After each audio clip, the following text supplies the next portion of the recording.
Alright guys, so we've let it soak long enough, so we're going to go ahead and pop this baby out of here.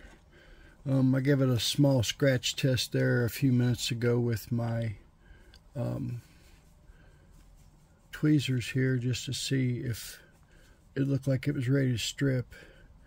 As you can see, that's what comes out. See this black stuff? That's what's left of the mirror that I couldn't get off. So that gives you an idea what it does to most plastics. For some reason, this Tupperware stuff, it doesn't eat through there, but a lot of other plastics it does. But let me get this up here. So see how I wrinkled and sorry guys.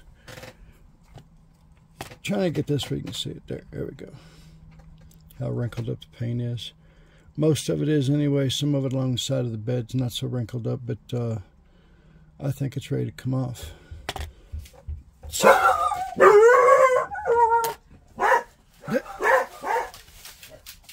have to excuse my dogs. There's deer in my yard, and they think they're about to murder us. So, dry this off best we can, get it all in there, and then just real quick, do a real quick scrape. See how well, first of all, cap your acetone, because you don't want to spill that.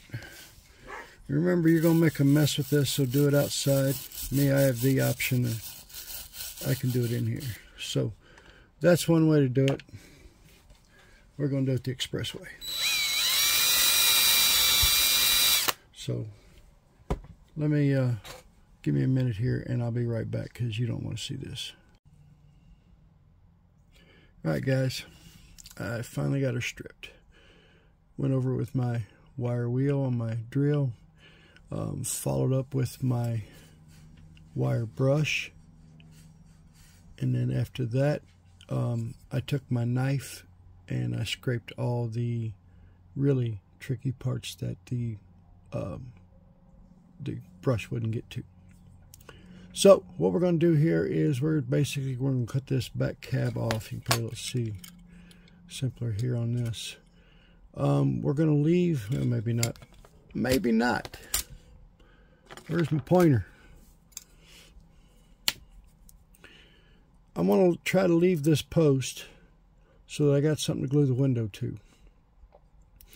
And then back here, we're going to cut it off. Just try and cut this door off, basically. And just leave a little bit of meat up here. And then we're just going to try to cut the front of the door off and put it all together. Sounds easy, right? So we're going to try that. I'm not going to do that on camera, because this is not going to be a quick process, and I don't want to make that much noise here. So give me a few minutes and I will be back with you. The power of internet and filming, it'll be in just a few short seconds. Alright, so now we got her cut. Remember when I told you to best thing about watching these videos is so that you don't screw up. Watch the screw ups that we do, and keeps you from screwing up.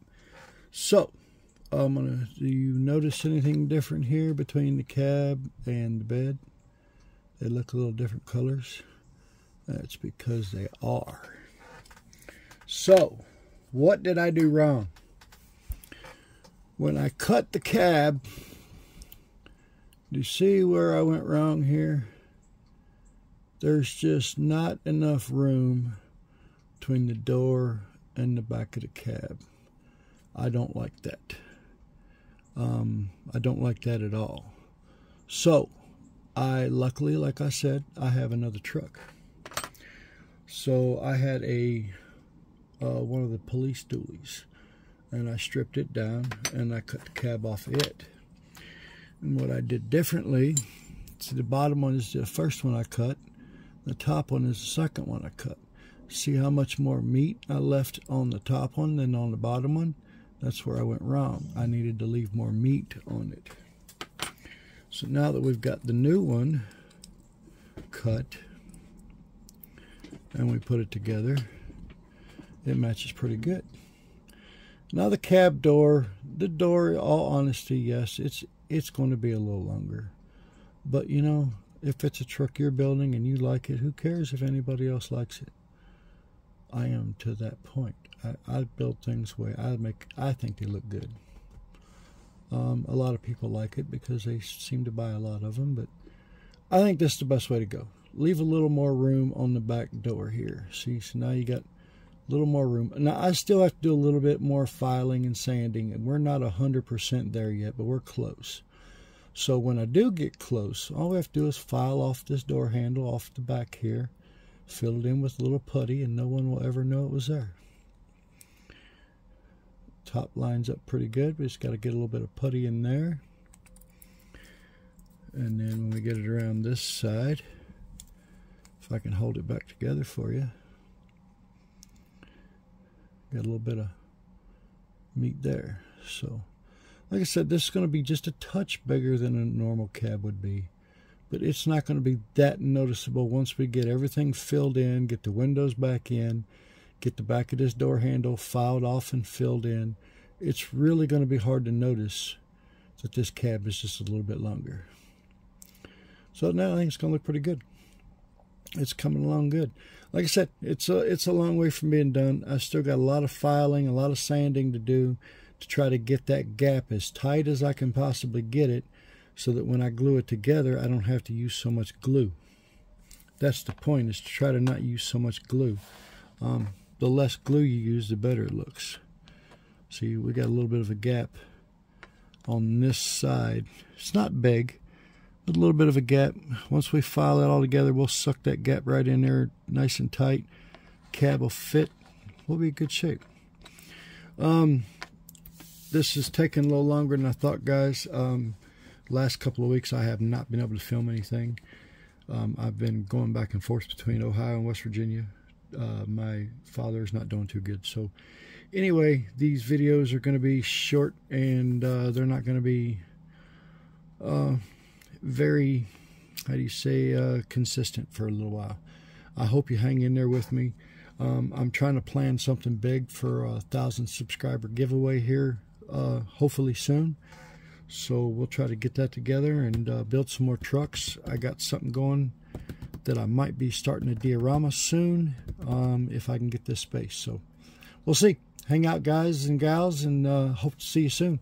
Hope you guys had a good Christmas and a good New Year's, and you're ready to get going this year. Y'all have a good day.